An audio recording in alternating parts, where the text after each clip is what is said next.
സംസ്ഥാനത്തെ ഏക്കറുകണക്കിന് സ്വകാര്യ ഭൂമി കൈവശപ്പെടുത്താനുള്ള വഖഫ് ബോർഡ് നീക്കത്തിനെതിരായ ചെറുത്തുനിൽപ്പ് ശക്തമാകുന്നു.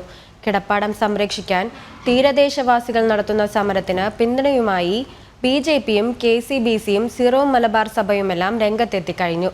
വഖഫിന്റെ ഭൂമിക്കൊള്ളകൾക്ക് തടയിടുന്ന കേന്ദ്ര സർക്കാരിന്റെ നിയമഭേദഗതിയെ പിന്തുണച്ച് സിറോ മലബാർ സഭ സംയുക്ത പാർലമെന്ററി സമിതിക്ക് കത്തയച്ചിരുന്നു.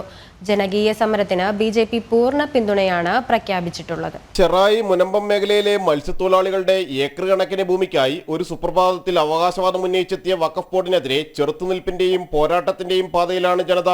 സർക്കാർ ഭൂമിയും ആരാധനാലയങ്ങളുടെ ഭൂമിയുമെല്ലാം നിയമവിരുദ്ധമായി കൈക്കലാക്കുന്ന വഖഫ് ബോർഡ് നീക്കങ്ങളുടെ തുടർച്ചയായിരുന്നു മുനമ്പം ചെറായി മേഖലയിലും കണ്ടത്. UPA സർക്കാരിന്റെ നിയമനിർമ്മാണവും പിന്നീടുള്ള വഖഫ് ആക്ട് ഭേദഗതിയുമെല്ലാം മതപ്രീണന ലക്ഷ്യത്തോടെ ആയപ്പോൾ വഖഫ് ബോർഡിന് അമിതാധികാരങ്ങൾ ഉണ്ടായെന്ന ആക്ഷേപം നേരത്തെ തന്നെ ഉയർന്നിരുന്നു. ഇവിടെയും ഇടതു വലതു മുന്നണികൾ കിടപ്പാടം നഷ്ടപ്പെടുന്നവർക്ക് പിന്തുണ നൽകാൻ പോലും മടിച്ചു നിൽക്കുമ്പോൾ പ്രദേശം സന്ദർശിച്ച BJP പ്രതിനിധി സംഘം പൂർണ്ണ പിന്തുണ തുടർ സമരങ്ങൾക്ക് പ്രഖ്യാപിച്ചിരിക്കുകയാണ്.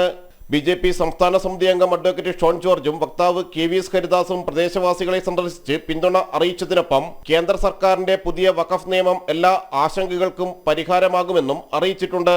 ഇങ്ങനെയുള്ള അവകാശവാദങ്ങൾ ഇനി ഉന്നയിക്കാൻ വഖഫിന് കഴിയില്ല. അതാണ് ആ നിലയ്ക്കാണ് പുതിയ നിയമം കൊണ്ടുവന്നിട്ടുള്ളത്.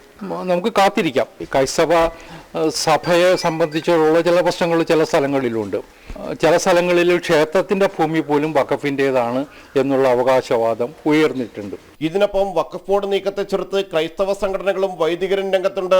മതേതര രാജ്യത്ത് നിക്ഷിപ്ത മതതാൽപര്യങ്ങളുള്ള വഖഫ് ട്രിബ്യൂണലിന് മുന്നിൽ വാദങ്ങളുമായി ചെല്ലേണ്ട ഗതികേടിലാണ് പൗരനെന്ന് ദീപികയിലെ ലേഖനത്തിൽ ഫാദർ ജോഷി മയ്യാറ്റിൽ ചൂണ്ടിക്കാട്ടിയിരുന്നു. കേന്ദ്ര സർക്കാരിന്റെ വഖഫ് നിയമ ഭേദഗതിയെ പിന്തുണച്ച് സീറോ മലബാർ സഭയും രംഗത്ത് വന്നിരുന്നു. ക്രൈസ്തവ കുടുംബങ്ങളുടെ ഭൂമി വഖഫ് ബോർഡ് കയ്യേറുന്നുവെന്നാണ് സഭയുടെ പരാതി. ബോർഡിനെതിരെ ലോക്സഭാ സെക്രട്ടേറിയറ്റിനും പരാതി നൽകിയിരുന്നു. ജനം, കൊച്ചി.